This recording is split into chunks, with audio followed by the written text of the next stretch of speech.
દેવતાઓની માતા અદિતિ દુખી બને છે અને અદિતિ કશ્યપ ઋષિ પાસે જઈ અને કહે છે, મહારાજ, એક વસ્તુ માંગવા આવી છું. કશ્યપે કહ્યું, શું? કે મને એવો દીકરો આવે કે જે મારા બધા જ દીકરાઓને, આ બધા દેવતાઓને ન્યાય અપાવે.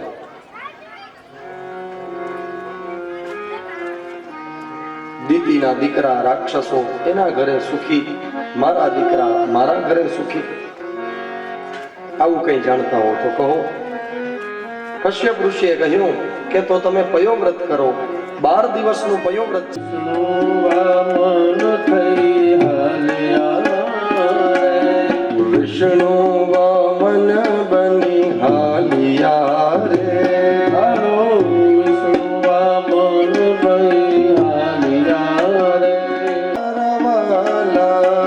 મટાડવા રે બીજો ઇન્દ્ર. વિષ્ણુ વામન થઈ હાલિયા રે, સરસ્વતી હાર આરોપ તારે, સરસ્વતી હાર આરોપ તારે. અદિતિ માતા પીરસે છે ભગવાન મારા વાલા, માતા પીરસે છે ભગવાન મારા વાલા, માતા પીરસે ભગવાન મારા વાલા, માતા પીરસે છે ભગવાન મારા વાલા. હે વિષ્ણુ વામન થઈને હાલિયા રે, વિષ્ણુ વામન થઈને હાલિયા રે.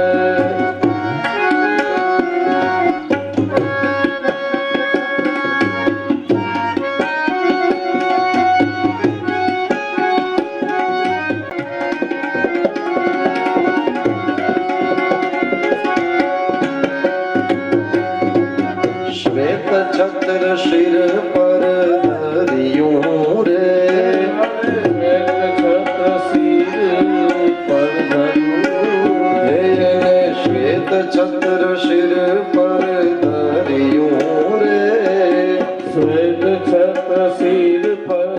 સાર મારા વાલા, કર્મા કા મંગલ સાર મારા વાલા, એના કર્મા કા મંગલ સાર મારા વાલા, કર્મા કા મંગલ સાર મારા વાલા.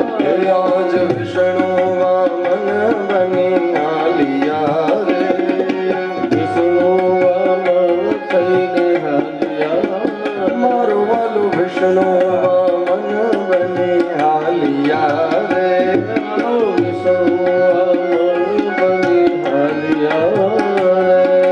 ભગવાન વામન જ્યારે અદિતિના ઘરેથી નીકળી અને ભૃગુ કચ્છ તરફ જઈ રહ્યા હતા તો કોઈએ પૂછ્યું કે પરમાત્મા તમે ક્યાં જાઓ છો? હજુ તો આવ્યા છો, અમારી સાથે રહ્યા નથી, કઈ લીલા કરી નથી, અમારી આશા અધૂરી છે. પ્રશ્ન કર્યો એટલે ભગવાન જવાબ આપે છે. ક્યાં જાય છે? ભૃગુ કચ્છમાં હું જાઉં છું રે, કચ્છમાં હું જાઉં છું રે, હે ભૃગુ કચ્છમાં હું જાઉં છું રે, ભૃગુ કચ્છમાં હું જાઉં છું રે. હે હણવા બલીનું અભિમાન મારા વાલા, હણવા બલીનું અભિમાન મારા વાલા, હણવા બલીનું અભિમાન મારા વાલા, હણવા બલીનું અભિમાન દેશી. આજ વિષ્ણુ વામન થઈને હાલિયા રે, વિષ્ણુ વામન થઈને હાલિયા રે, આજ વિષ્ણુ વામન. ભગવાન નારાયણ વામન બની અને બલિ રાજા ભૃગુ કચ્છમાં જ્યાં યજ્ઞ કરી રહ્યા હતા એની યજ્ઞશાળા પાસે પહોંચે છે. અને આખું વર્ણન પહાડી રાગમાં છે.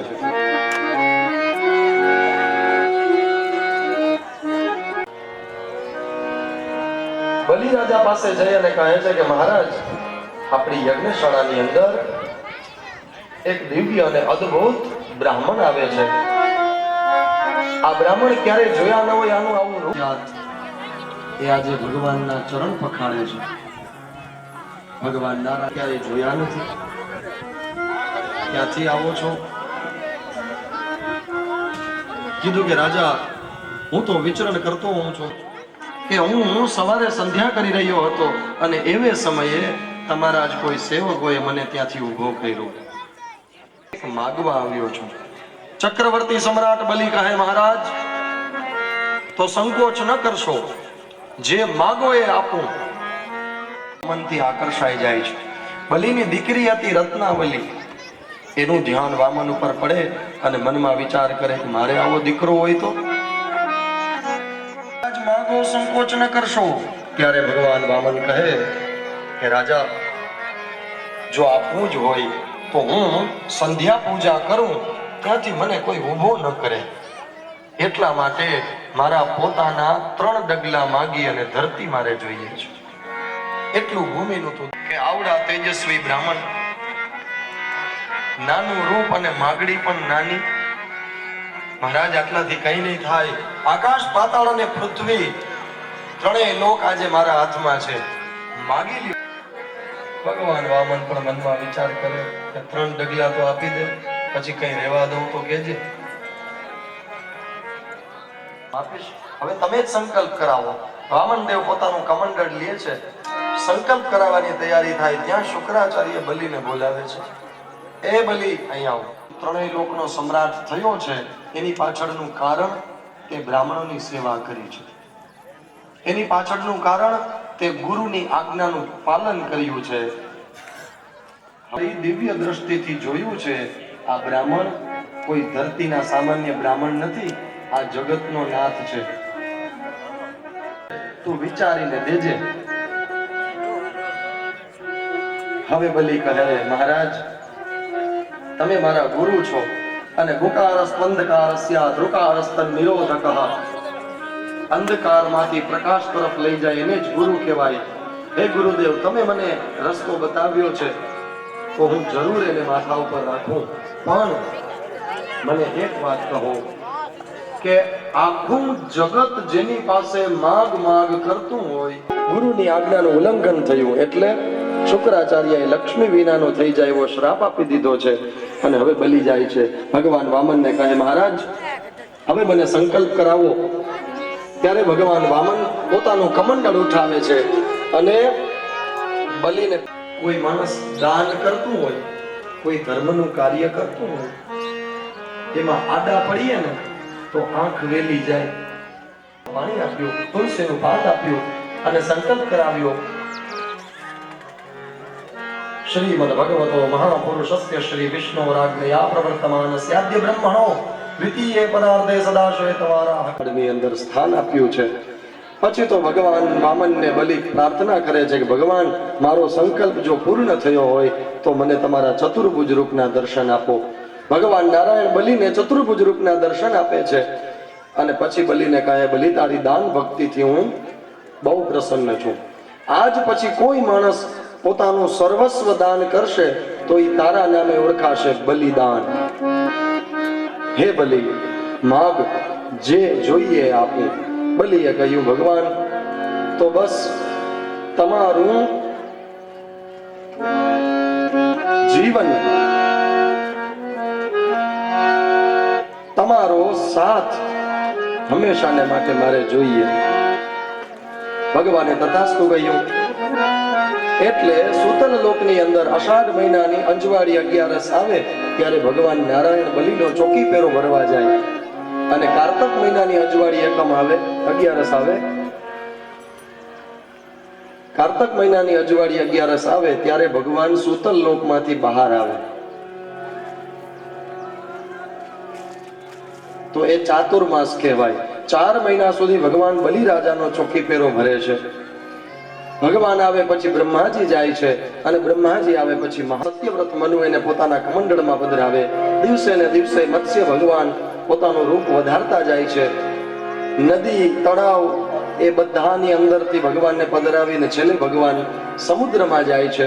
સત્યવ્રત મનુને ભગવાન જણાવતા કહે છે કે હે મનુ, હવે ધરતીનો પ્રલય થવાનો છે, માટે તમે સપ્તર્ષિઓ અને સર્વ ઔષધિઓને એક નાવડીમાં ભરી લો. ભગવાન એ સપ્તર્ષિઓને, સત્યવ્રત મનુને અને બધી ઔષધિઓને એક હોડીમાં ભરી માછલીના રૂપે આવેલા પરમાત્માને હિમાલયની ટોચ પર પહોંચાડી દે છે. જળ પ્રલય આવવાના કારણે આખી ધરતી ઉપર પાણી છવાઈ જાય છે અને પછી વર્ષો વીત્યા પછી જ્યારે પાણી સુકાય છે એવે સમયે સત્યવ્રત મનુને પાછા ભગવાન નીચે લાવે છે અને સત્યવ્રત મનુથી સંસાર આગળ વધે છે. આમ મત્સ્ય ભગવાનની કથા કહી અને 8મો સ્કંદ ભગવાનના ચરણોમાં સમર્પિત કર્યો. કાયેન વાચા મનસેન્દ્રિયૈર્વા બુદ્ધ્યાત્મના વા પ્રકૃતે સ્વભાવાત કરોમિ યદ્યત સકલં પરસ્મૈ નારાયણાય સમર્પયામિ.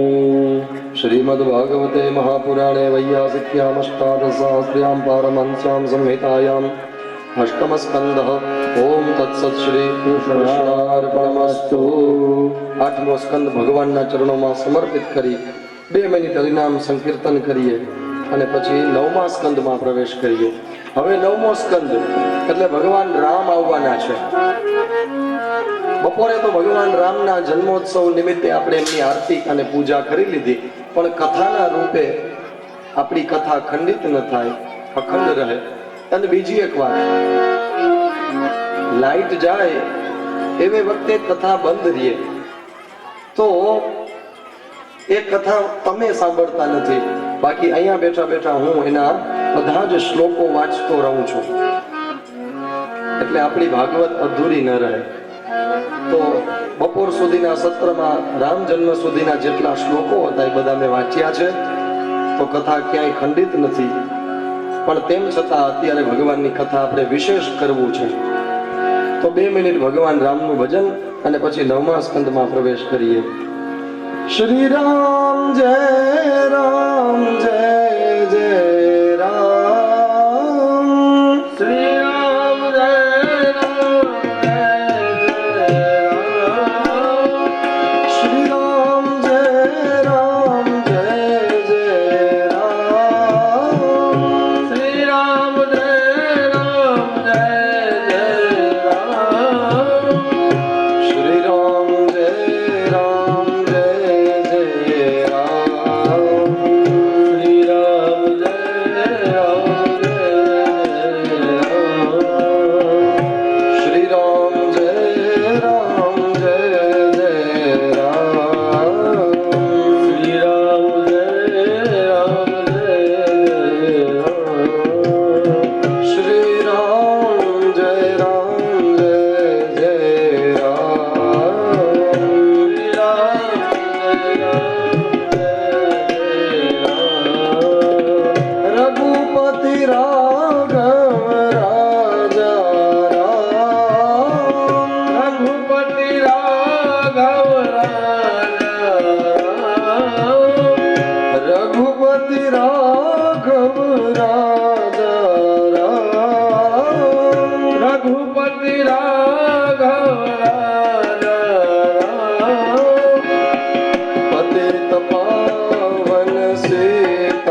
ज्ञान कुमार बल बुद्धि विद्या देव मोहि हरो कलेश विकार सियावर रामचंद्र प्रभु जय शरण सीताराम।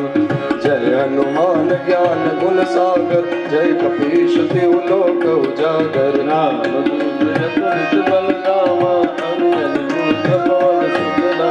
महावीर विक्रम बजरंगी कुमति निवार सुमति के संगी कंचन बरन विराज सुमेसा कानन कुंडल हाथ वज्र अर ध्वजा विराज कांधे मूंज जनेऊ ओ शंकर सुवन केसरी नंदन तेज प्रताप महाजगवंदन राम काज करने को आतुर प्रभु चरित्र सुनिबे को रसिया राम लखन सीता मन बसिया सूक्ष्म रूप धरि सियहि दिखावा विकट रूप धरि लंक जरावा भीम रूप धरि असुर सहारे रामचंद्र के काज सवारे लाए सजीवन लखन जियाए वीर शिवर लाए रघुपति कीन्ही बहुत बड़ाई तुम मम प्रिय भरत सम भाई सहस बदन तुमरो जस गावे अस कहि श्रीपति कल्पन गावे सनकादिक ब्रह्मादि मुनीसा नारद सारद सहित यही साचन कुबेर दिक्पाल जाते कवि कोटि तुम उपकार सुग्रीव कीन्हा राम मिलाए राजपद दीन्हा तुमरो मंत्र विभीषण माना लंकेश्वर भय सब जग जाना जुग सहस्र जो जन पर बानो लिलियो ताहि मधुर फल जानो प्रभु मोत्रिका मिल मुख माहि जल दिलाहि गए अचरज नाहि दुर्गम काज जगत के जेते सुगम अनुग्रह तुमरे देते राम दुआरे तुम रखवारे आज्ञा बिन पैसारे सब सुख लय तुम्हारी सरना तुम रक्षक काहू को डरना आमन तेज समारो आवे भूत पिशाच निकट नहीं आवे महावीर जब नाम सुनावे नासे रोग हरे सब पीरा जपत निरंतर हनुमत वीरा संकट से हनुमान छुड़ावे मन क्रम वचन ध्यान जो लावे सब पर राम तपस्वी राजा जिनके कार्य सकल तुम साजा और मनोरथ जो कोई लावे सोई अमित जीवन फल पावे चारों युग प्रताप तुम्हारा सिद्ध जगत उजियारा साधु संत के तुम रखवारे असुर निकंदन राम दुलारे अष्ट सिद्धि नव निधि के दाता दीन जानकी माता राम रसायन तुमरे पासा सदा रहो रघुपति के दासा तुमरे भजन राम को पावे जन्म जन्म के दुख बिसरावे अंत काल रघुबरपुर जाए जहाँ जन्म हरि भक्त कहाई और देवता चेतन धरे हनुमत से सर्व सुख करे संकट कटे मिटे सब पीरा जो सुमिरे हनुमत बलवीरा जय जय जय हनुमान गोसाई कृपा करो गुरुदेव की नाम जो शत बार संकट हरना मंगल मूर्ति रूपा राम लखन सीता सहित हृदय बसो सुरभूप सियावर रामचंद्र प्रभु जय शरण ओ श्री राम जय राम जय जय राम श्री राम जय राम जय जय राम श्री राम जय राम जय जय राम श्री राम जय राम जय जय राम श्री राम जय राम जय जय राम श्री राम जय राम जय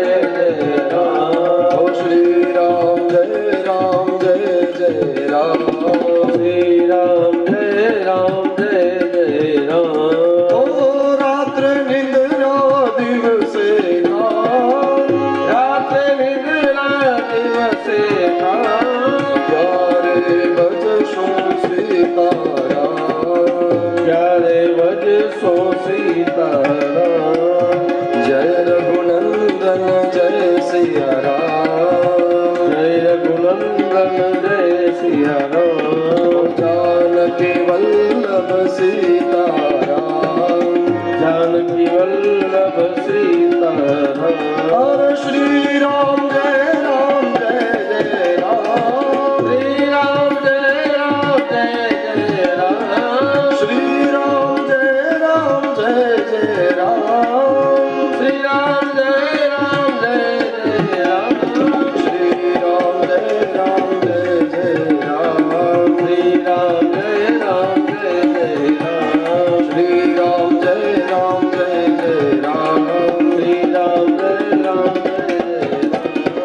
શ્રી રામ જય રામ જય જય રામ શ્રી રામ જય રામ જય જય રામચંદ્ર ભગવાન કી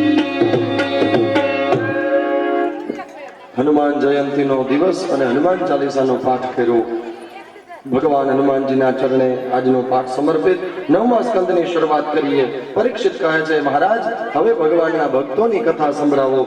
ત્યારે સુખદેવજી મનુ મહારાજના વંશની કથા સંભળાવતા કહે છે કે ભગવાન નારાયણની નાભીમાંથી બ્રહ્માજી ઉત્પન્ન થયા. બ્રહ્માજીના મનમાંથી મરીચી ઋષિ પ્રગટ થયા. મરીચીને ત્યાં કશ્યપ થયા. કશ્યપ અને અદિતિથી વિવસ્વાન સૂર્યનારાયણ થયા. એમને ત્યાં વૈવસ્વત નામના મનુ થયા છે, જેમનું એક નામ શ્રાદ્ધદેવ છે. એમના પત્નીનું નામ હતું સંજ્ઞા, જેનું બીજું નામ શ્રદ્ધા દેવી છે. રાંદલ તેડીએ એવે વખતે માતાજીના 2 લોટા તેડીએ એ સંજ્ઞા દેવી અને એનું સ્વરૂપ બીજું છાયા દેવી છે. એમને ત્યાં પૃષદ્ર વગેરે 10 દીકરાઓ થયા. એક વખત પૃષદ્રથી અજાણતા ગૌ હત્યા થઈ ગઈ. વશિષ્ઠ ઋષિએ એને શ્રાપ આપ્યો છે. પૃષદ્ર વનમાં ગયા અને ત્યાં પ્રભુને પામ્યા છે. મનુ મહારાજને એક દીકરો થયો શરિયાતી. શરિયાતીની દીકરી હતી સુકન્યા. એક વખત શરિયાતી પોતાની દીકરી સુકન્યાને અને સુકન્યા એની સાથે એની સખીઓને લઈ અને વનમાં જાય છે. વિચરણ કરતા કરતા વનમાં ત્યાં 2 દીવા જોયા. સુકન્યા એ દીવામાં ડાબડાની સળી ભળાવે અને એ દીવામાંથી લોહીની ધારો છૂટી છે. માટીના એ ઢગલામાં રહેલા 2 દીવા ચેવન ઋષિ તપસ્યા કરી રહ્યા હતા, એમાંથી જાગ્યા છે. ચેવન ઋષિ ક્રોધે ભરાયા ત્યારે શરિયાતી ચેવનના ચરણમાં પડી જાય, મહારાજ મારી દીકરી નાની છે, એનાથી ભૂલ થઈ, હવે એનું પ્રાયશ્ચિત કરવા માટે મારી દીકરી તમને સોંપું છું. એટલે સુકન્યા ચેવન ઋષિને સોંપી દે છે. સુકન્યાએ ચેવન ઋષિની ખૂબ સેવા કરી, એનાથી પ્રસન્ન થઈ અને ચેવન ઋષિ અશ્વિની કુમારોને બોલાવે છે. અશ્વિની કુમારો આવી અને ચેવન ઋષિને વૃદ્ધત્વમાંથી મુક્ત કરી અને યુવાન બનાવે છે. પછી ચેવન ઋષિએ સુકન્યા સાથે ખૂબ ગૃહસ્થ જીવન માણ્યું છે. સુકન્યા ચેવન ઋષિની સેવા કરી અને અંતે મોક્ષને પામી છે. અને પછી આગળ જતા મનુના પુત્ર નભાગનું ચરિત્ર બતાવે છે. એને ત્યાં નાભાગ થયા અને નાભાગને ત્યાં અંબરીશનો જન્મ થયો. અંબરીશ ભગવાનના અનન્ય ભક્ત હતા. વર્ષની 12 દૂને 24 આવે એ 24 અંબરીશ રહેતા. 11ના વ્રતનો બહુ મહિમા છે. જે કોઈ પણ માણસ પોતાના પિતૃઓને તારવા ઈચ્છતો હોય એને 11નું વ્રત કરવું જોઈએ, 11 રહેવી જોઈએ. જે પોતાનું કલ્યાણ ઈચ્છતો હોય એને પણ 11 રહેવી જોઈએ. જે પોતાના પરિવારનું હિત ઈચ્છતો હોય એને પણ 11નું વ્રત કરવું જ જોઈએ. વર્ષની 24 જે વ્યક્તિ રહે છે ભગવાન એનું કલ્યાણ કરે છે. અંબરીશને 11નું વ્રત છે. એવે સમયે ત્યાં દુર્વાસા ઋષિ પધારે છે. એટલે અંબરીશ કહે છે કે મહારાજ આપ આવ્યા, મને આનંદ થયો. મારે 11નું વ્રત છે અને વ્રતના પારણા કરવાનો હવે સમય નજીક છે, માટે તમે આવ્યા તો હવે તમારી સાથે જ હું એ વ્રતના પારણા કરીશ. દુર્વાસાએ કહ્યું, અંબરીશ હું સ્નાન કરી સંધ્યા કરીને પાછો આવું છું, પછી આપણે સાથે ભોજન લઈએ. અંબરીશે કહ્યું કે ભલે મહારાજ, જેવી તમારી ઈચ્છા. દુર્વાસા ગયા છે, ત્યાં સંધ્યા પૂજા કરી છે. આવવામાં મોડું થયું એટલે અંબરીશે બ્રાહ્મણોને પૂછ્યું કે મહારાજ, વ્રતના પારણા કરવાનો સમય વીતતો જાય છે, જો પારણા નહીં કરું તો મારું વ્રત ભંગ થશે. દુર્વાસા ન આવે તો મારાથી વ્રતના પારણા ન થાય, અને દુર્વાસાની ગેરહાજરીમાં જો હું વ્રત ભંગ કરું તો એક ઉપાયમાન થાય, માટે કોઈ ઉપાય જણાવો. એવે સમયે બ્રાહ્મણો અંબરીશને ઉપાય બતાવે છે કે અંબરીશ, તું વચલા 2 આંગળાના અંગૂઠામાં જેટલું અનાજ આવે એટલું અનાજનો કોળીઓ લઈ અને વ્રતના પારણા કરી લે, પછી દુર્વાસા આવે ત્યારે એની સાથે ભોજન પ્રસાદ લેજે. અંબરીશે વ્રતના પારણા કર્યા અને એવે સમયે બરાબર દુર્વાસાનું આવવું. દુર્વાસા આવ્યા એટલે ક્રોધે ભરાયા કે હે અંબરીશ, તું થોડી વાર પણ મારી વાટ ન જોઈ શક્યો, મૂર્ખ છે તું, તને હમણાં જ હું દંડ આપું છું. પણ અંબરીશની રક્ષામાં તો ભગવાન નારાયણનું સુદર્શન ચક્ર હતું. દુર્વાસા ઋષિએ પોતાની જટામાંથી એક વાળ કાઢી અને જમીન પર પટક્યો અને એમાંથી એક વિચિત્ર રાક્ષસી એટલે કૃત્યા ઉત્પન્ન થઈ. પણ અંબરીશની રક્ષામાં સુદર્શન ચક્ર હોવાના કારણે ચક્ર છૂટે અને એ કૃત્યાને નાશ કરે છે. અને પછી એ જ સુદર્શન ચક્ર દુર્વાસાની પાછળ થયું છે. આગળ આગળ દુર્વાસા જાય અને પાછળ પાછળ સુદર્શન ચક્ર. દુર્વાસા બ્રહ્મા પાસે ગયા, એને રસ્તો ન મળ્યો. ભગવાન મહાદેવજી પાસે જાય છે, કોઈ રસ્તો નથી મળતો.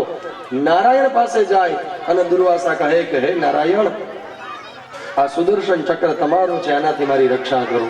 ભગવાન નારાયણ કહે છે કે ચક્ર મારું એ વાત સાચી, પણ અત્યારે અંબરીશની સેવામાં છે, એટલે અંબરીશ જેમ કહે એમ આ સુદર્શન ચક્ર કરે છે, મારું માનતું નથી.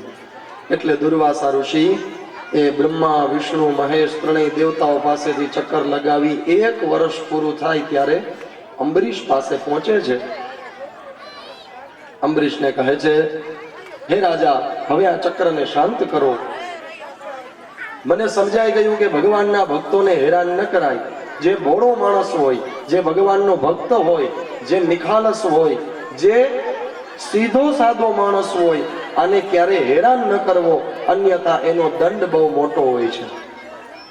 અંબરીશે કહ્યું, મહારાજ તમારી જેવી આજ્ઞા. અંબરીશે સુદર્શનને પ્રાર્થના કરી અને સુદર્શન ચક્ર શાંત થયું.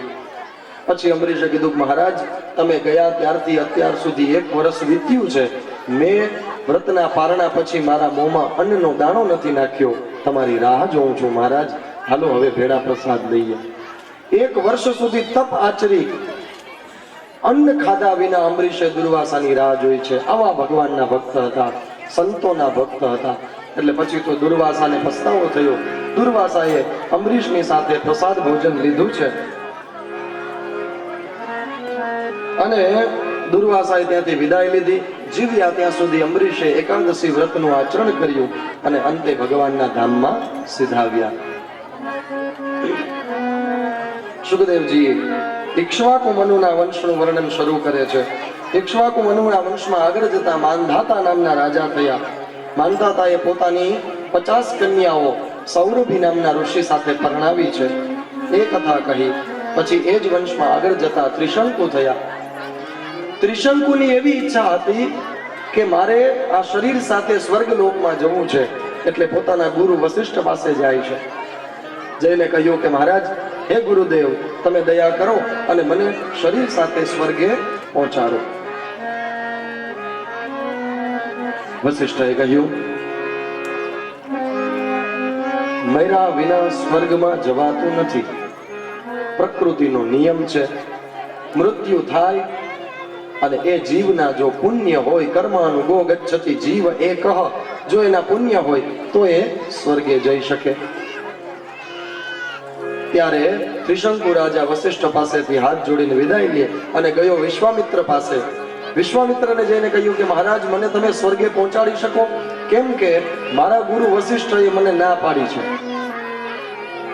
આવી વાત કરી એટલે વિશ્વામિત્રએ કહ્યું કે હા, હું તને સ્વર્ગે પહોંચાડું. વિશ્વામિત્રએ પોતાના તપોબળથી ત્રિશંકુને સદેહે એટલે શરીર સાથે સ્વર્ગ સુધી પહોંચાડી દીધો. ત્રિશંકુ સ્વર્ગે પહોંચ્યો, અહીંયા દરવાજે બહાર ઉભો, એટલે અહીંયા દ્વારપાળોએ કહ્યું કે આ માણસ અહીંયા સ્વર્ગલોકમાં ક્યાંથી?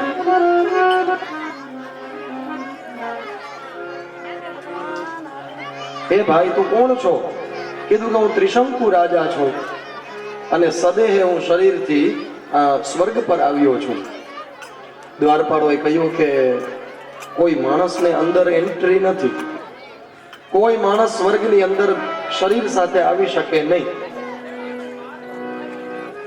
ત્રિશંકુએ કહ્યું કે માંડ કરી અને વિશ્વામિત્ર મુનિના તપના બળથી હું અહીંયા પહોંચ્યો છું. મહારાજ, મને ખાલી અંદર આવીને સ્વર્ગ જોઈ લેવા દો, પછી હું જતો રહીશ. કીધું કે ના, નિયમ બધા માટે સરખા જ હોય છે, માટે અમે તમને અંદર આવવાની રજા ના આપીએ. એટલે ત્રિશંકુ નીચે આવીને વિશ્વામિત્રને વાત કરે કે મહારાજ, તમે મને સ્વર્ગે તો મોકલ્યો પણ ત્યાં અંદર નથી જવા દેતા. વિશ્વામિત્રએ કહ્યું કે એ તારો પ્રશ્ન છે, તે મને કીધું કે સ્વર્ગ સુધી પહોંચાડી દો એટલે મેં તને પહોંચાડી દીધો, હવે અંદર ના આવવા દે તારો પ્રશ્ન. અને બીજી વાત કે મેં મારા તપના બળથી તને ઉપર મોકલ્યો છે, એટલે તને હું ધરતી ઉપર હવે રહેવા ન દઉં, કારણ કે એમાં મારી આબરૂ ઘટે. માટે પાછો જા સ્વર્ગે.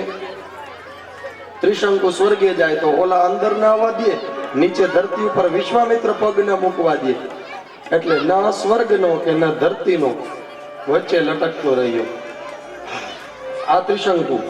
એટલે આ કથા ઉપરથી સુખદેવજી કહે કે રાજા, કોઈ પણ માણસે એકી સાથે બબે જગ્યાઓમાં પગ રાખવા ન જાવું, અન્યથા એની દુર્ગતિ થાય છે. પછી તો ત્રિશંકુના વંશમાં આગળ જતા હરિશ્ચંદ્ર થયા. સત્યને ખાતર બધું છોડી દીધું, પણ સત્ય ન છોડ્યું. આવા હરિશ્ચંદ્ર રાજાની કથા કહી. અને પછી હરિશ્ચંદ્રના વંશમાં આગળ જતા સગર રાજા થયા. સગર રાજાને 60,000 દીકરાઓ હતા. એ 60,000 દીકરાઓ કપિલ મુનિના આશ્રમમાં જાય છે. ત્યાં આશ્રમમાં જઈ કપિલ મુનિની મશ્કરી કરે છે, અને કપિલ મુનિના કોપથી એ 60,000 સગર પુત્રો બળીને ભસ્મ થાય છે. પછી એના વંશમાં આગળ અંશુમાન નામના રાજા થયા. આ રાજાએ તપ કર્યું છે કે મારા પૂર્વજોની ગતિ કેમ થાય. 60,000 સગર પુત્રોની ગતિ માટે અંશુમાને તપ કર્યું. અંશુમાનથી કંઈ ન થયું. પછી દિલીપે તપ કર્યું. એના તપ પછી ભગીરથે તપ આચરણ કર્યું છે. અને ભગીરથ રાજાના તપના કારણે ભગવતી ગંગા પ્રસન્ન થયા. ગંગા કોણ છે? કહ્યું કે વિષ્ણુપદી ભગવાન નારાયણના ચરણમાંથી ગંગા પ્રગટ થઈ અને બ્રહ્માજીના કમંડલમાં આવી. બ્રહ્માજીના બ્રહ્મલોકમાં રહેલી માં ગંગા પ્રસન્ન થાય છે અને કહે છે કે હું ધરતી પર આવું અને તારા પૂર્વજોને તારું, પણ મારો વેગ એટલો પ્રબળ છે કે હું ધરતી ચીરી અને પાતાળમાં જતી રહું. માટે મારા વેગને કોઈ ઝીલી શકે એવું છે ખરું ધરતીમાં? ભગીરથે કહ્યું કે તો તમે જો રસ્તો બતાવો કોઈ ઝીલી શકે તો, કે કોઈ એવું છે જ નહીં. ત્યારે ભગીરથ ફરી તપ કરે છે. ઓમ નમઃ શિવાય મહાદેવનું તપ કરે. મહાદેવને પ્રસન્ન કરે અને કહે છે કે હે ભોળાનાથ, દયા કરો અને આ ગંગાની ધારાને ઝીલી લ્યો. અગમય ગોચર જટા વધારી, હેની જુગતી શકે ન કોઈ જાણી. ભગવાન મહાદેવ કૈલાસ ઉપર વિસ્તાર કરે છે પોતાની જટાઓનો, કે જે જટાઓ આખા બ્રહ્માંડને પોતાની અંદર સમાવી લે. આવી વિસ્તારિત જટાઓમાં હવે ભગીરથમાં ગંગાને પ્રાર્થના કરે કે તમે ધરતી પર પધારો. ત્યારે માં ગંગાએ પોતાનો ધોધ છોડ્યો અને મહાદેવે પોતાના મસ્તક પર ધારણ કર્યા છે. વિષ્ણુ ભગવાનના ચરણમાંથી નીકળી બ્રહ્માજીના કમંડલમાં ગઈ અને મહાદેવે પોતાના માથા ઉપર રાખી. એટલા માટે ગંગા સ્નાન કરવા હરિદ્વારમાં જાઓ તો 3 ડૂબકી મારવી. બ્રહ્મા, વિષ્ણુ અને મહેશ ત્રણેયનું નામ લઈને એક ડૂબકી લગાવવી જોઈએ. અને બીજું કે જ્યારે તમે ગંગામાં પગ બોળો ત્યારે નારાયણની ઉપાસના થાય. ગંગામાં કમર સુધી પાણીમાં જાઓ ત્યારે બ્રહ્માજીની ઉપાસના થાય. અને ડૂબકી મારો ત્યારે મહાદેવની સાધના થાય.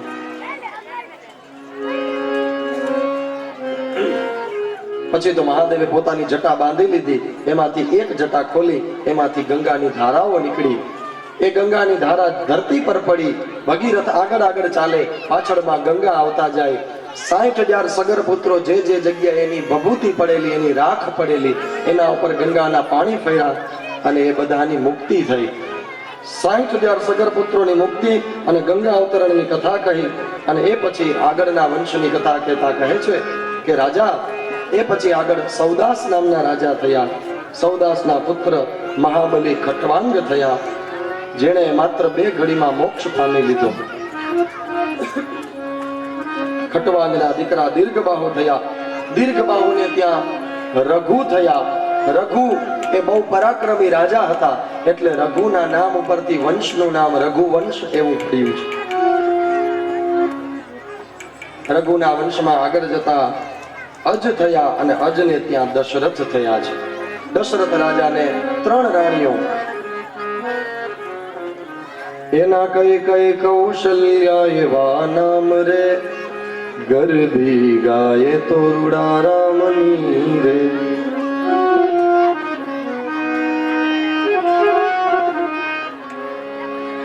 કઈ કઈ કૌશલ્યા અને સુમિત્રા એવી 3 રાણીઓ દશરથ રાજાને સંતતિ ન હોવાના કારણે વશિષ્ઠ પાસે જાય છે. હે મહામુનિ, સંતાન પ્રાપ્તિનો ઉપાય જણાવો. વશિષ્ઠએ પુત્ર કામેષ્ટિ યજ્ઞ બતાવ્યો છે અને પછી વશિષ્ઠ પોતે યજ્ઞના આચાર્ય બને છે અને દશરથ પાસે પુત્ર કામેષ્ટિ યજ્ઞ કરાવે છે. યજ્ઞના પ્રભાવે અગ્નિમાંથી અગ્નિનારાયણ પ્રગટ થયા. હવન કુંડમાંથી પ્રગટ થયેલા ભગવાન અગ્નિનારાયણ હાથમાં ચરુ લઈને આવે. ચરુ એટલે રાંધેલા ભાત. એ ચરુનો પ્રસાદ અગ્નિદેવે દશરથના હાથમાં મૂક્યો અને ત્યાંથી અંતર ધ્યાન થયા. દશરથના હાથમાં આવેલા એ ચરુના 2 ભાગ કર્યા. અડધો ભાગ કૌશલ્યાને ખવડાવ્યો. વધેલા અડધા ભાગમાંથી પાછા 2 ભાગ કરી અડધો ભાગ કૈકેયીને ખવડાવે અને છેલ્લે જે ટુકડો બચે એમાંથી પાછા 2 ભાગ કરે અને એ સુમિત્રાને ખવડાવે. 3 રાણીઓએ ગર્ભ ધારણ કર્યો છે. કૌશલ્યાને સપનાની અંદર ભગવાન નારાયણે ચતુર્ભુજ રૂપે દર્શન આપ્યા છે. દશરથ અને કૌશલ્યાના અતિશય પુણ્યના કારણે ભગવાન નારાયણ કૌશલ્યાના ગર્ભમાં સ્થિર થાય છે. ધીરે ધીરે કરતા એક માસ વીતવા લાગ્યા અને ચૈત્ર માસ જેને કહેવાય મધુમાસ,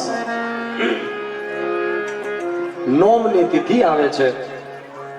નવમી તિથિ મધુમાસ પુનીતા શુક્લ પક્ષ અભિજીત હરિપ્રીતા.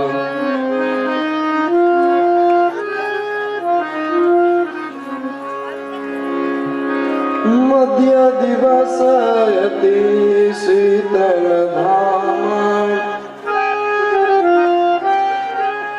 અખિલ લોકદાયક વિશ્રામ. સંપૂર્ણ જગતને આનંદ અપાવનારા ભગવાન નારાયણ કૌશલ્યના ગર્ભમાં સ્થિર થયા. ચૈત્ર મહિનાની શુક્લ પક્ષની 9મી તિથિ અને એમાં પણ અભિજીત નામનું મુહૂર્ત આવે એવે સમયે ભગવાન શ્રી રામચંદ્રનું પ્રાગટ્ય થયું. બોલીએ શ્રી રામચંદ્ર ભગવાન કી જય. ભય પ્રગટ કૃપાલા દીન દયાલા કૌશલ્યા હિતકારી હર્ષિત મહતારી મુનિ મનહારી અદ્ભુત રૂપ વિચારી. લોચન અભિરામા તનુ ઘન શ્યામા નિજ આયુધ ભુજ ચારી ભૂષણ બનમાલા નયન વિશાલા શોભા સિંધુ કરારી. ભગવાન રામચંદ્રનું પ્રાગટ્ય થયું. કૈકેયીએ ભરતજીને જન્મ આપ્યો. સુમિત્રાએ લક્ષ્મણ અને શત્રુઘ્ન એવા જોડકા સંતાનોને જન્મ આપ્યો છે. રાજા દશરથને 4 સંતાનો થયા છે. ભગવાને અવતાર ધારણ કર્યો. શું કામ? વિપ્રધેનુ સુર સંતહિતા લીન મનુજય અવતાર નિજ ઈચ્છા નિર્મિત તનુ માયા ગુણ ગોપાલ. બ્રાહ્મણ, ગાય, દેવતાઓ અને સંતોના હિત માટે ભગવાન રામે અવતાર ધારણ કર્યો. અને રામ નામનો મોટો મહિમા છે. ભગવાન શંકર પાર્વતીને કહે કે હે ભવાની, રામ રામેતિ રામેતિ રમે રામે મનોરમે સહસ્ર નામ તત્તુલ્યમ રામ નામ વરાનને. જે ભગવાન રામનું નામ લે છે એ રામનું નામ લેવાથી વિષ્ણુ સહસ્ત્રનું ફળ મળી જાય છે.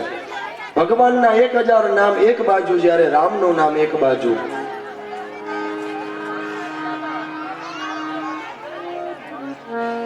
સમુદ્ર ઉપર સેતુ બાંધતી વખતે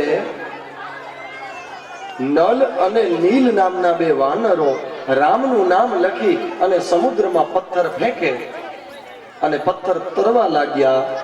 એટલે ભગવાન રામે વિચાર કર્યો કે આ બધાને હું થોડી મદદ કરું. તો ભગવાને પણ હાથમાં એક પથ્થર લીધો, સમુદ્રમાં ફેંક્યો, પથ્થર ડૂબી ગયો. એ પથ્થર ડૂબી ગયો એટલે હનુમાનજી આ બધું દ્રશ્ય જોતા હતા. હનુમાનજી હસવા લાગ્યા, દાંત કાઢે. એટલે ભગવાન રામે કીધું કે હનુમાનજી તમે મારી મશ્કરી કરો છો? હનુમાનજી કહે હું મશ્કરી નથી કરતો ભગવાન, મને આજે એક અટલ સત્ય સમજાઈ ગયું છે. એ શું? કીધું કે રામના નામ લેવા વાળા તરી ગયા અને રામે જેને છોડી દીધો એ ડૂબી ગયા.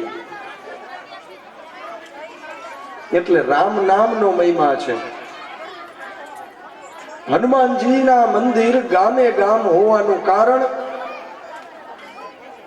ભગવાન રામને હૃદયમાં રાખ્યા. જેણે હૃદયમાં રાખ્યા સીતારામ, રટણ કરીએ રામનું. બીજા લાંબા મંત્રો શીખવા, ગુરુની દીક્ષા લેવી, એ કઈ ન કરવું હોય તો ખાલી બેઠા બેઠા રામ રામ રામ રામ. રામના મંત્રની અંદર અગ્નિ બીજ છુપાયેલો છે. જે માણસ પોતાની નાભીએથી સ્વર ઉચ્ચાર કરી અને રામ બોલ્યા કરે છે, એના શરીરની અંદર અગ્નિ ચક્ર સ્થિર થાય છે અને અગ્નિ જ્ઞાનમય બની અને માણસના મગજની અંદર તંતુઓને ખોલે છે, જેનાથી એ માણસની જ્ઞાન શક્તિ વધે છે. એટલે રામના નામની બહુ શક્તિ છે. શિયાળો હોય ને, બહુ તાજ લાગતી હોય તો બેસી અને નાભીએથી રામ રામ રામ એમ 10 મિનિટ બોલવું એટલે શરીરમાં પરસેવો વળવાનો શરૂ થઈ જાય. આટલી ઉર્જા વાળો મંત્ર છે. એટલા માટે કહ્યું કે સહસ્ત્ર નામ તત્તુલ્યમ. એક બાજુ 1000 નામ છે ને એક બાજુ રામનું નામ છે, બે સમાન છે. રામ, લક્ષ્મણ, ભરત અને શત્રુઘ્ન એમ 4 સંતાનો થયા. અને પછી તો રામાયણની કથા બહુ પ્રચલિત છે, સૌ જાણે છે. પણ અહીંયા ભાગવતની અંદર 2 જ અધ્યાયમાં રામચરિત્ર બતાવ્યું છે. આમ તો રામચરિત માનસ એટલે કે રામાયણની કથા કરાવવી હોય, જેમાં ભાગવત કરીએ 7 દિવસ, એમ રામાયણની કથા થાય 9 દિવસની. એને નવાહન પારાયણ કહેવાય.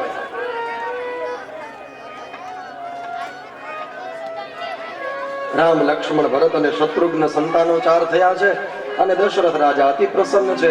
ધીરે ધીરે સંતાનોની બાળ લીલાઓનું વર્ણન કરી અને પછી મોટા થયા અને પછી ત્યાં વિશ્વામિત્રનું આગમન થાય છે.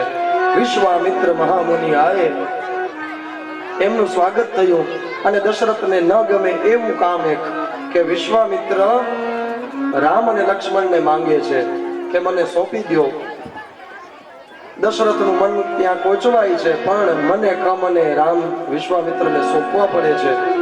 વિશ્વામિત્રની સાથે રામ લક્ષ્મણ જાય છે અને ભદ્રાશ્વ અને કુરુકેતુમાલ નામના 2 વન હતા, ત્યાં ભગવાન વિશ્વામિત્રની સાથે પહોંચે છે. મલદા અને કુરુપ નામના જંગલોમાં પહોંચે છે. ત્યાં તારકા નામની રાક્ષસી રહે. ભગવાન રામે તારકા નામની રાક્ષસીનો વધ કર્યો. ત્યાંથી આગળ વધે છે. સુબાહુ અને મારીચ હવે દૈત્યોનો વધ થવાનો સમય હતો. વિશ્વામિત્ર વગેરે મુનિઓ બધા હવન કરે છે. એ હવનમાં આકાશમાંથી આવીને રાક્ષસો હાડકા નાખી જતા. આ રાક્ષસ એટલે બીજું કોઈ નહીં. સારું કામ કરતું હોય કોઈ માણસ તો ત્યાં વચમાં આવીને હળી કરે ને એને જ રાક્ષસ કહેવાય. એ આ બધું હું આયદરું છે, આ કઈ કરાય નહીં, આ બધું ખોટું છે, આવા જે નાસ્તિકા રૌરવા જના હોય ને, આવા માણસોથી બચવું, એને રાક્ષસ જ કીધા છે. કોઈ માણસ ભગવાનનું નામ લેવાનો વિચાર કરે, કોઈ અન્નદાનનો વિચાર કરે, કોઈ ધનદાનનો વિચાર કરે, કોઈ હવન કરવાનો વિચાર કરે, કોઈ સપ્તાહ કરવાનો વિચાર કરે, કોઈ સત્કર્મનો વિચાર કરે, કોઈને ગૌચરો કરવો છે એનો વિચાર કરે, કોઈને 11 રહેવી છે એનો વિચાર કરે, પણ આવા વિચારને જે માણસ બળ આપે ને કે ભાઈ કરવું જ જોઈએ, સારું કામ છે, ભગવાન તારા હૈયે વસી ગયો છે, તું કર, 5 જણા ભેગા મળી અને એને સત્કર્મ કરાવે, એને ઉત્સાહ આપે, તો આવા બધાને દેવ કહેવાય. આ દેવ સમાન બુદ્ધિ વાળા છે.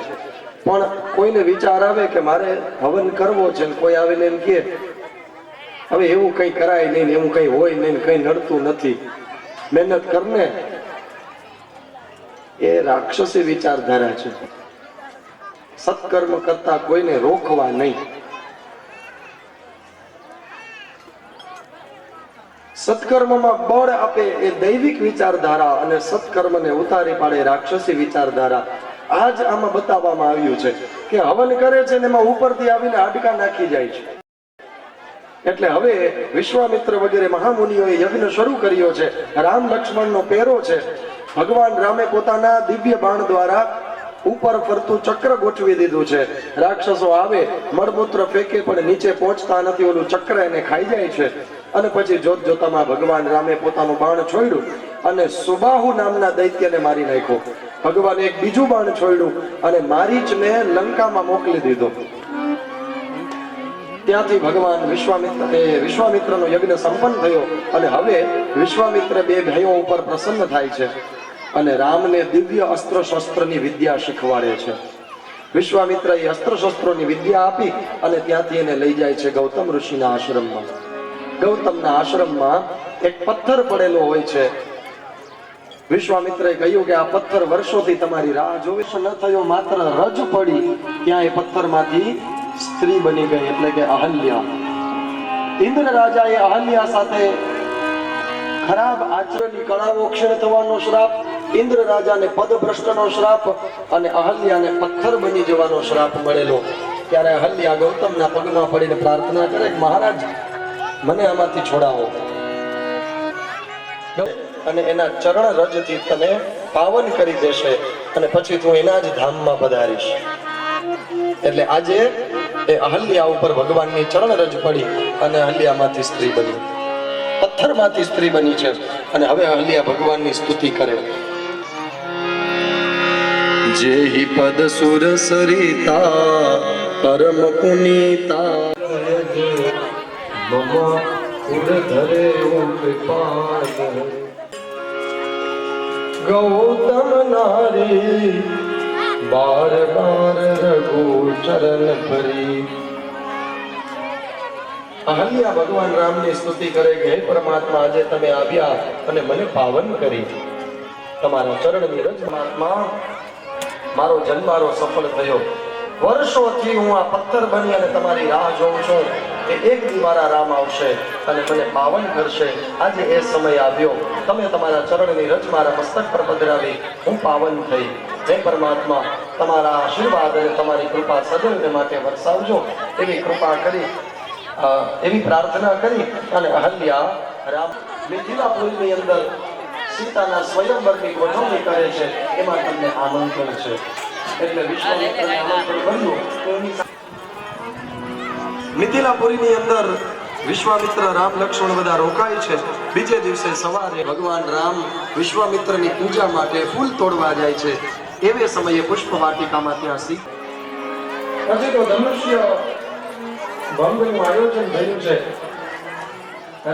ધનુષ્યને ઉઠાવી અને એની નીચે ગાયના છાણનું લેપન કરતી કે એવું બધાએ ત્યાં સીતાના સ્વયંવરની અંદર ભાગ લીધો છે. આ બાજુ સ્વયંવરની અંદર આવતા પહેલા સીતાજી માના કરે કે હે ભવાની, હે જગદંબા, તમે એવી કંઈક દયા કરજો કે રામનો જ્યારે વારો આવે ત્યારે આ ધનુષ ફૂલ જે સીતા એને આશીર્વાદ રૂપી માનીએ ફૂલને લઈ લે છે. અને પછી તો જનક રાજાની સભા ભરાય છે. અનેક રાજવીઓ ત્યાં હાજર થયા છે. કોઈ વૃદ્ધ હતા, કોઈ યુવાન હતા, કોઈ પ્રૌઢ હતા. જનક રાજા ઉભા થઈને કહે છે કે મને લાગે છે આ ધરતી ઉપર હવે પુરુષાતણ રહ્યું નથી, કોઈ નર નથી. બધા બાયકાંગના રાજાઓ આવે છે, કોઈ ધનુષને રજમાત્ર હલાવી નહીં શકે. આખી સભામાં બધા નપુંસક રાજાઓ ભરાયેલા છે એવું લાગે છે. આવો શબ્દ સાંભળી અને લક્ષ્મણ જતી ઉભા થાય છે. હે મહારાજ, સંભાળીને વાત કરજો. જે સભાની અંદર શ્રી રામ હાજર હોય અને તમે એમ કહો કે નપુંસકોની સભા ભરેલી છે, આ તો રામની આજ્ઞા નથી, નહીતર કંદુકા ઇવ પૃથ્વી ઘુમાવું. શેષનો અવતાર છે. મહારાજ, ધનુષ તો બહુ નાની વાત છે, આ ધરતીને દડો બનાવીને ફેરવું. લક્ષ્મણ જતીની આવી વાત એટલે જનક રાજાને મનોમન સંતોષ થાય છે કે હા, કોઈક છે જે સીતાને યોગ્ય છે. પછી તો વિશ્વામિત્ર આજ્ઞા આપે ત્યારે રામ ઉભા થાય છે. હાથમાં ફૂલ લઈ ધનુષની પૂજા કરે, એક પરિક્રમા કરે અને જોત જોતામાં ભગવંચા ચડાવવામાં જોરથી પ્રત્યંચા કે છે. ત્યાં કળળ થઈ અને ધનુષના બે ટુકડા થઈ જાય છે. આકાશ અને દિગ્ગજો ડોલી ઉઠે છે અને હિમાલય સુધી આ ધનુષના કડાકાનો નાદ સંભળાય જોજાયો અને સૌએ જય જયકાર કર્યા છે. બોલીએ સીતારામ ભગવાન કી જય. પરશુરામ આવે છે અને પછી તો પરશુરામ કહે છે કે કોણે શિવ ધનુષ તોડ્યું, અને ત્યારે જનક રાજા નતમસ્તક ઊભા છે. લક્ષ્મણ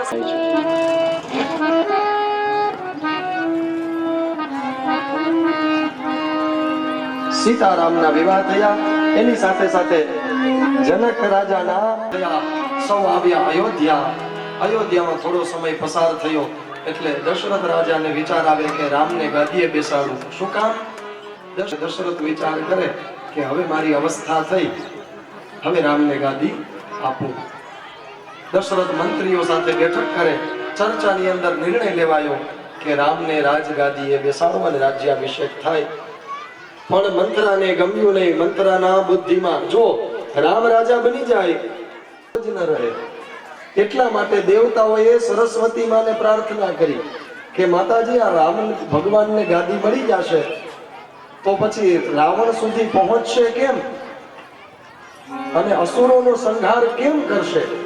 એટલે માં સરસ્વતી મંથરાની બુદ્ધિમાં આવી જાય છે અને બુદ્ધિને વિપરીત કરે છે. અને એ મંથરા જાણે એની ગાદી ત્યારે જ મળે જ્યારે રામને વનમાં મોકલી દે, નહીંતર પ્રજા બધી રામની સાથે છે.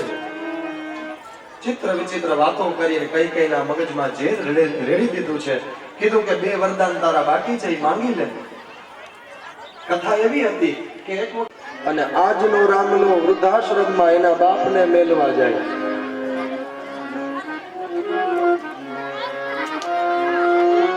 સમજણના ભેદ છે. જે માતા પિતાએ ઉછેરીને મોટા કર્યા હોય એ વહુ આવતા જ દીકરો એને વૃદ્ધાશ્રમમાં મૂકી આવે છે. મૂર્ખ દીકરો છે. જે દીકરો પોતાના બાપા સામે રાડો નાખે છે, બાપાને ગાળો દે છે, બાપા સાથે ઝઘડો કરે છે, પોતાના પિતાને અપમાનિત કરે છે, આ દીકરાએ ખાસ રામાયણ વાંચવું જોઈએ અને શીખવું જોઈએ કે પિતાનું વચન પાળવા માટે ભગવાન રામ જેવા રામ, એ તો ભગવાન છે, એને શું જરૂર છે? તેમ છતાં એ રામ જેવા ભગવાન પરમાત્મા વનમાં જતા રહે છે. રામ વનમાં જવા તૈયાર થયા. સીતાને સાથે જવાનું ન હતું, પણ સીતાજી રામ પાસે જઈને કહે છે, હે પ્રભુ, હું તમારી દાસી છું. મન વચન કર્મથી મેં તમને જ સ્વામી માન્યા છે. કાર્યેષુ મંત્રી, કરણેષુ દાસી, ભોજ્યેષુ માતા, શયનેષુ રંભા. ધર્મેનુકૂલા ક્ષમયા ધરિત્રી ષાડ્ગુણ્યમેતદ્ધિ પતિવ્રતાનામ. સ્ત્રીઓએ ખાસ સાંભળવા જેવી વાત છે કે પતિવ્રતા નારી કોને કહેવાય? કે જે પોતાના પતિના હરેક ધંધા વેપારમાં મંત્રીના પદ તરીકે ઊભી રહે, કે ધણી કમાઈને આવે તો એમાંથી પૈસા બચાવતી જાય.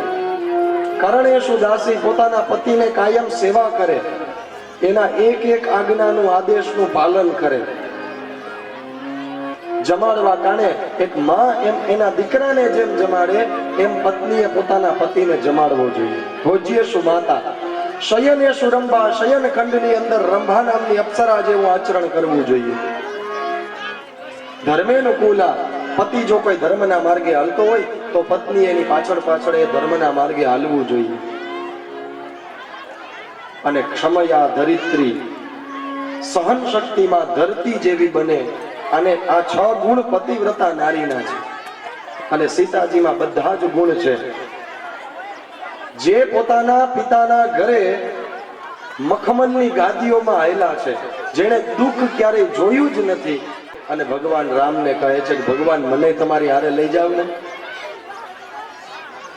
જ્યારે 2 ભાઈઓ કોર્ટ કચેરીમાં જમીનના ટુકડા માટે લડતા હોય ને, ત્યારે એણે આ રામાયણ વાંચવી જોઈએ કે 2 ભાઈઓનો પ્રેમ કેવો હોય. ભગવાન રામ પાસે લક્ષ્મણ આવે અને કહે છે કે ભગવાન મારે તમારી હારે આવવું છે. જોજો, ત્યાં ભગવાન રામ લક્ષ્મણને આજ્ઞા કરે છે કે તારે મારી સાથે અવાય નહીં, અને જો આવવું હોય તો તારી માં સુમિત્રાની આજ્ઞા જોઈએ. એટલે લક્ષ્મણજી કહે એમાં આજ્ઞા શું લેવાની? કીધું નહીં, માની આજ્ઞા વગર કઈ ન થાય. એટલે લક્ષ્મણ દોડીને જાય માં સુમિત્રા પાસે, કે છે કે માં હું ભાઈ રામ સાથે વનમાં જાઉં. સુમિત્રાએ શું કીધું કે તારાથી પૂછવા જ નથી અવાતું. જ્યાં રામ ત્યાં તારી અયોધ્યા. અને ખરેખર જો તું રામનો પરમ સેવક હો તો સપનામાં પણ તને રામ સિવાય કોઈ વિચાર ન આવવો જોઈએ. અને આ તો શેષનો અવતાર એવે સમયે પ્રતિજ્ઞા કરે કે માં મને સપનું તો આવે ને જો હું નિંદર કરું. આજથી હું 14 વર્ષ સુધી નિંદરનો ત્યાગ કરું. આ લક્ષ્મણ જતીની પ્રતિજ્ઞા. રામ લક્ષ્મણ અને જાનકીજી વનમાં જાય છે. ત્યાં વનની અંદર ચિત્રકૂટ પાસે પહોંચે. ગંગા નદીનો કિનારો આવે ત્યાં એક કેવટ ભગવાન રામની રાહ જોતો હતો. આ કેવટનું ચરિત્ર છે. કેવટ કહે કે રામ હું તમારી વર્ષોથી રાહ જોઉં છું. આ ચરિત્ર એટલા માટે વિસ્તાર કરું છું કે જે સાચો ભગત હોય ને એ ભગવાનને કેવી રીતે મનાવે, ભગવાનને રાજી કરવા શું કરવું, કેવટ ઉપરથી જાણીએ. કેવટ કહે ભગવાન વર્ષોથી તમારી રાહ જોઉં છું, આજે તમે દર્શન દીધા. ભગવાન કહે છે કે કેવટ અમારે નદી પાર કરવી છે તો અમને નદી પાર કરાવી દે ને. કેવટ બહુ ચતુર હતો. કીધું ભગવાન તમારા પગની રજ મેં એવું સાંભળ્યું છે કે એ પથ્થર ઉપર પડી અને પથ્થરમાંથી અહલ્યા નામની સ્ત્રી બની ગઈ. એ પગની રજ જો મારી હોળીમાં પડે અને હોળીમાંથી સ્ત્રી બની જાય તો મારી તો આજીવિકા તૂટી જાય. તો પેલા તમારા પગ ધોવા દો. ભગવાન રામે સંમતિ આપી એટલે કેવટે કાથરોટ મંગાવી અને કાથરોટ ઉપર ભગવાન રામને ઉભાડી દીધા. ગંગાજીના નીરમાંથી તાંબાનો લોટો ભરી ભરી અને ભગવાન રામના પગ ધોવા માંડ્યો.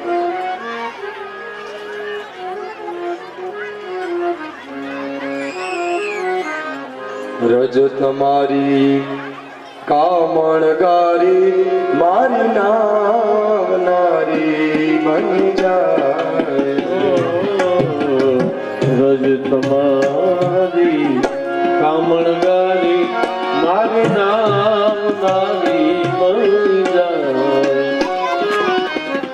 રામ કે જનની તો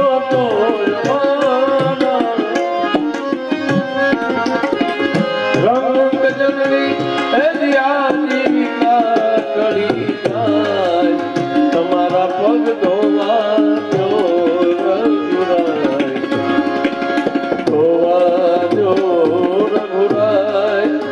શક મને પડ્યો છે મનમાય, તમારા પગ ધોવા જો રઘુરાય, પગ મને ધોવા જો રઘુરાય.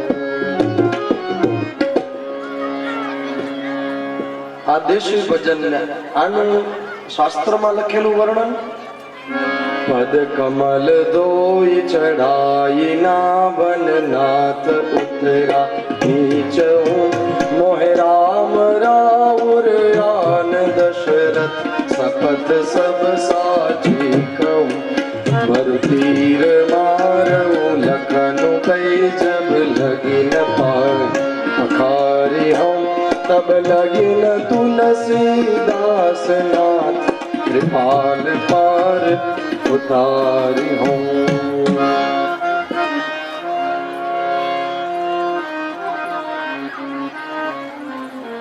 કેવટ ભગવાન રામના પગ ધોવા લાગે છે અને જોર જોરથી પગ ધોવે. એટલા જોર જોરથી પગ ધોવા લાગે છે કે ભગવાન રામને એમ કેવું પડ્યું કે કેવટ નિરાતે પગ ધો ભાઈ, મારાથી ઊભાતું નથી. અને કેવટ બહુ ચતુર હતો. કીધું જો ભગવાન તમારાથી ઊભાતું ન હોય તો બે હાથ મારા માથા ઉપર મૂકીને ટેકો લઈ લ્યો. એટલે ભગવાનના પગ પખાયરા અને બંને હાથેથી આશીર્વાદ મેળવી પછી રામ લક્ષ્મણ જાનકીને હોડીમાં બેસાડે, ગંગા નદી પાર કરાવી, રામ લક્ષ્મણ જાનકીને હેઠા ઉતારે, પોતે હેઠો ઉતરી અને લાકડીની જેમ ભગવાનના પગમાં પડી જાય અને પ્રાર્થના કરે કે પરમાત્મા હું એક નાનો માણસ પામર જીવ છું, તમારા જ અંશ અણુમાંથી નીકળેલો એક જીવ તમને હું પ્રાર્થના કરું કે પરમાત્મા મેં એક નાનકડી એવી નદી પાર કરાવી પણ ભવસાગરને પાર કરાવનારા એકમાત્ર તમે છો. અંત સમયે મને તમારા ધામની અંદર સ્થાન દેજો. કેવટની પ્રાર્થના સાંભળી ભગવાન રામ પ્રસન્ન ચિત્તે આશીર્વાદ આપે છે. કેવટ જીવે ત્યાં સુધી ભગવાન રામની ભક્તિ કરીને અંતે ભગવાનના ધામમાં સિધારે છે. હવે ભગવાન રામ લક્ષ્મણ જાનકી પોતાની યાત્રા વધારતા આગળ જાય છે. ત્યાં આશ્રમ બાંધી, એક ઝૂંપડું બાંધી અને રહેવા લાગ્યા છે. ધીરે ધીરે કરીને ઉપાસનાઓ થતી જાય છે. રાત્રિના સમયે ભગવાન રામ અને માં જાનકી જ્યારે નિંદર કરતા હોય એવે સમયે લક્ષ્મણ જતી જાગી અને ચોકી પેરો કરે છે. 14 વર્ષ સુધી લક્ષ્મણ જતી સુતા નથી અને જતી એની પાછળ જ લાગે, જેણે કંઈક કરી બતાવ્યું હોય. એક તો 14 વર્ષ સુધી બ્રહ્મચર્યનું પાલન અને 14 વર્ષ સુધી નિંદર ન કર્યું, એટલે લક્ષ્મણ જતી કહેવાના. તો એ ચોકી પેરો ભરે છે અને એમાં એક દિવસ રામ અને માં જાનકીજી વનની અંદર બેઠા વિહાર કરે અને ત્યાં અસંભવમ હેમ મૃગસ્ય જન્મ તથાપિ રામો લુલુભે મૃગાય. સીતાજી એક સોનાના હરણ ઉપર નજર કરે. ભગવાન રામે બાણ મારી અને લંકામાં મોકલેલો એ જ મારી જ રાવણ દ્વારા પાછો અહીંયા મોકલવામાં આવે છે.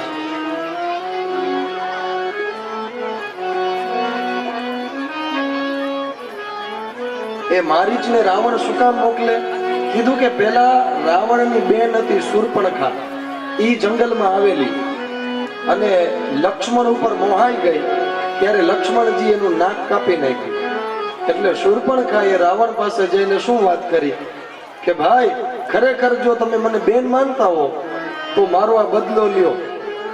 રામની પત્ની છે સીતા, રૂપ ગુણ અને સૌંદર્ય બધી રીતે એ સંપૂર્ણ નારી છે. એ પોતાના રૂપથી દશે દિશાઓને ભરે એવી છે. જો મારો બદલો લેવો હોય તો એ સીતાનું તમે હરણ કરો.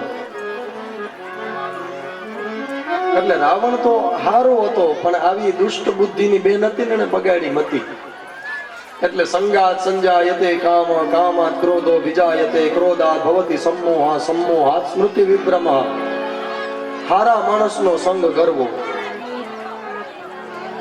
કુસંગના પ્રભાવથી વિકાર જાગે, વિકારથી ક્રોધ જાગે, ક્રોધથી બુદ્ધિમાં સંમોહન થાય, સંમોહનથી સ્મૃતિનો નાશ થાય, સ્મૃતિનો નાશ થવાથી બુદ્ધિ બગડે અને બુદ્ધિ નાશ થવાથી માણસનું પતન થઈ જાય. પછી એ માણસને સંસારમાં જીવવું ન જીવવું બધું એક થઈ જાય. આથી સારા માણસનો સંગ કરીએ.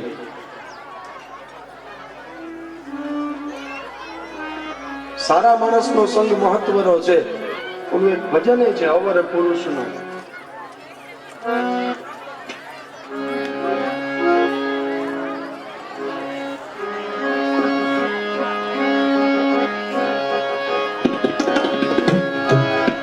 સાધુ રે પુરુષનો સંગ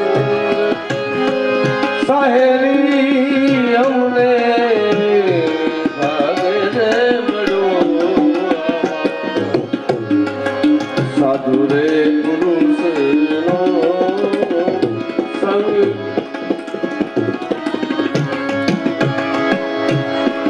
અવર પુરુષનો ભાઈ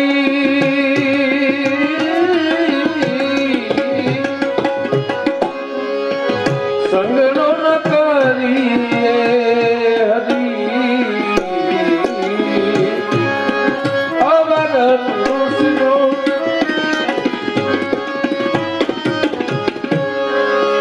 સંગનો ન કરીએ હરી. પાડી દેવે ભજનું ભંગ, ઓ પાડી દેવે ભજનુમાં ભંગ ભાગે મળો અમને. સાધુ પુરુષનો સંગ એ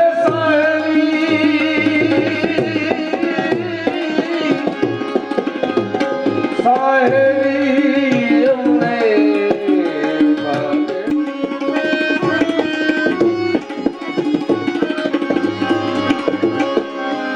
નિંદા કરનારા નરકે લઈ જાવે હરી. જઈને સરદે બોલી ભાગે મળો અમને. સાધુ રે પુરુષનો સંગ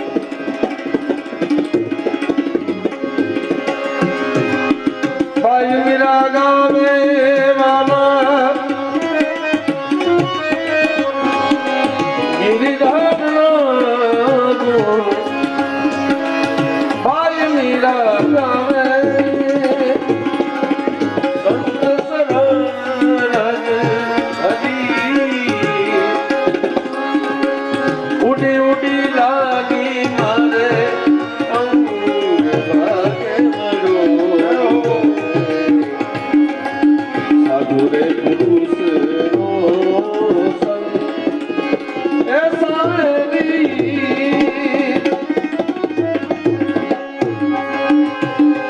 સાહેલી હું તો વરી રે વરી અખંડ એ વરી અખંડ